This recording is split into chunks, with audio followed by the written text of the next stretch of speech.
All right, I'm getting ready to do my CDL B Maryland pre-trip inspection, in-cab air brake. I'm going to start with my safe start. My wheels are chocked, my truck is in neutral, my parking brakes are set. I'm going to go over all my safety devices first. My seatbelt, make sure it latches properly, which it does. The seatbelt itself is not frayed, ripped, or torn. It's not damaged. In my truck, I have a properly rated ABC fire extinguisher, fully charged, indicated by the gauge, 3 red reflective triangles and spare fuses. Okay, coming up to all my glass and mirrors are secured to the truck. They have no illegal stickers or decals. My mirrors are clean, not damaged, but the most important thing is all my mirrors are adjusted to my liking. When I go to start my truck up, as it's warming up, and my instrument panel comes up, I'm going to be looking for 2 things. My ABS indicator light to go off, and on my primary air gauge, I would like to see a charging or a fully charged system. I'm going to go ahead and turn the key, let it do its little diagnostics before I start it up.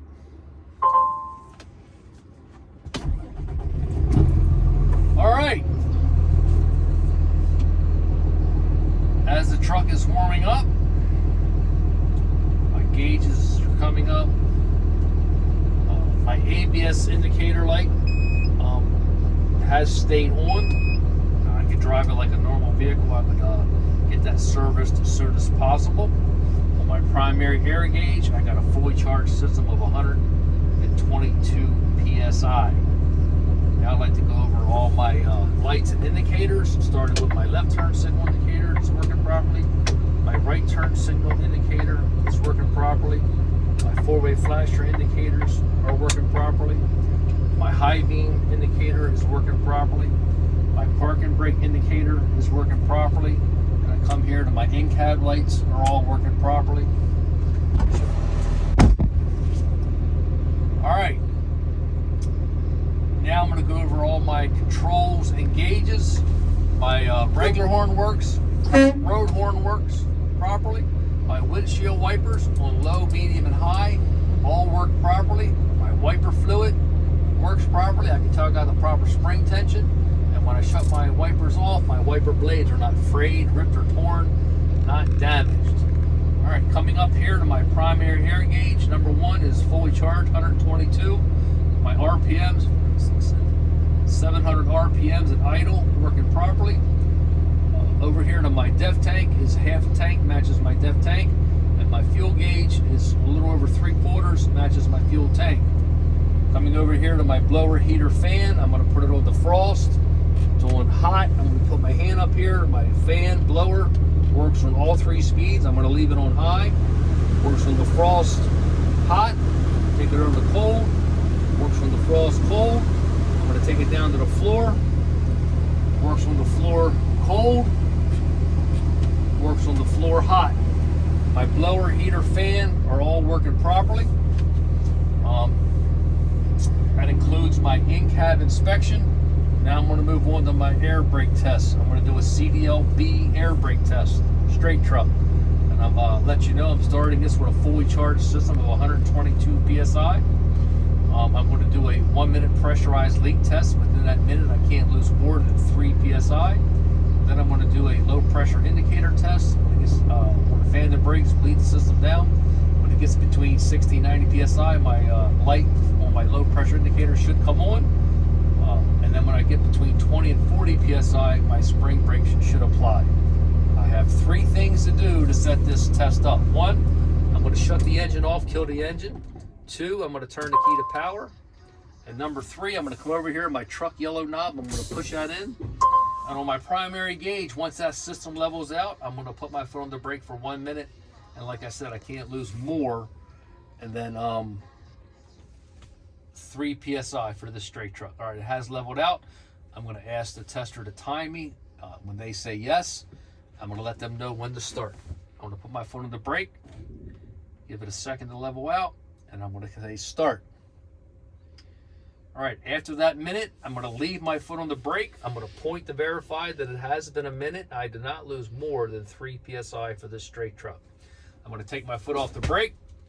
Next, I'm going to move on to my low pressure indicator test. I'm going to fan the brakes, bleeds the system down. And when I get down between 60 and 90 psi, my low pressure indicator light will come on. My buzzer won't come on until I start the truck back up to build the system up, but my light will come on. I'm going to start that now.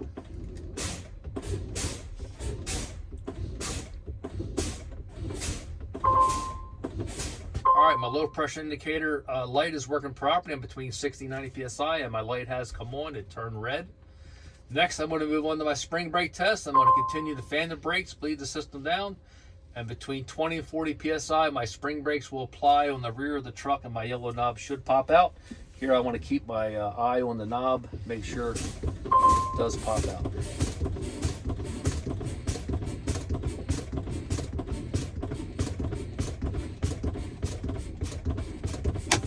All right, my spring brakes are working properly. I'm between 20 and 40 psi. My spring brakes applied. My yellow knob has popped out. Now I'm going to start the truck back up, build it up to a fully charged system. When this truck is going to be 127 psi. And two things are going to happen. First, when I get back up between 60 and 90 psi, my low pressure indicator light will shut off. Then when I get to 127 fully charged, my governor will kick out. I'm going to go ahead and start it up. I'm going to give it about 1,000 RPMs to help speed it up a little bit.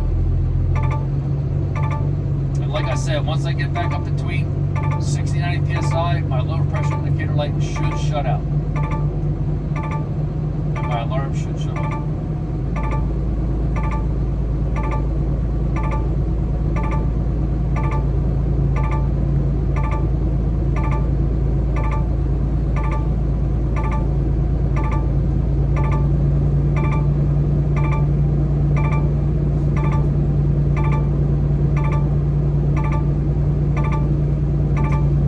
Back up between 60 and 90 psi. My low pressure indicator light on my main pressure gauge has shut off. Next, when I get to 127, my governor should kick off.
Governor has kicked off. I got a fully charged system of 127 psi.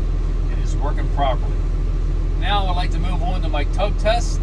First, I would get out, put my chalk in the toolbox, get back in the truck, put my seatbelt back on. For my tug test, I'm going to put my foot on the service brake. I'm going to put my truck in gear. I'm going to ease my foot off the service brake. The truck should not move. I'm in gear. My foot's off the brake. We're not moving. The spring brakes are working properly. Put my truck back into neutral. Now, to test my service brake, I would drive forward 5 miles an hour, hit my service brake. If the truck pulls to the left or to the right, it could indicate a suspension or braking problem. I will get that fixed as soon as possible. That includes the in-cab, air brake, and tug test.